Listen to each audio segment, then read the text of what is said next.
Congress party నీతికి విలువలకు తిలోదకాలు ఇచ్చేసి ఇవాళ అరాచకానికి తెరలేపేటువంటి ప్రయత్నం చేస్తూ ఉంది.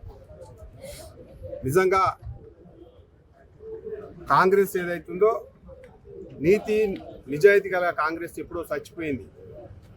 ఇప్పుడు కేవలం రాజకీయ ఆలోచనతోటి భారతీయ జనతా పార్టీని బదనాం చేయాలని చెప్పేసి పిచ్చి కార్యక్రమాలను ఇవ్వడం జరుగుతూ ఉంది. కాంగ్రెస్ పార్టీకి బుద్ధి ఉండాలా, నాయకులకు బుద్ధి ఉండాలా. ఈ రాష్ట్రాన్ని పరిపాలిస్తున్నది కాంగ్రెస్ పార్టీ. బుద్ధి లేకుండా ఇవాళ బీజేపీ కార్యాలయాల ముందర ముట్టడి అనేటువంటి ప్రోగ్రాం వేయడం ఏదైతుందో కాంగ్రెస్ పార్టీ వాస్తవ పరిస్థితికి అద్దం పడతా ఉంది. కాంగ్రెస్ పార్టీ ఇవాళ ఈ రాష్ట్రంలో అధికారంలో ఉండొచ్చు, కానీ దేశవ్యాప్తంగా 22 రాష్ట్రాల్లో అధికారంలో ఉంది బీజేపీ. మేం గనక కన్ను తెరిస్తే భస్మం అయిపోతారని చెప్పేసి హెచ్చరిస్తా ఉన్నాం.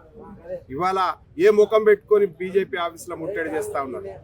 మొన్న 2 నెలల క్రితం రాష్ట్ర కార్యాలయం ముందల యూత్ కాంగ్రెస్ ముట్టడిస్తే ఈపులు బలగొట్టుకొని వెళ్ళిపోయినారు.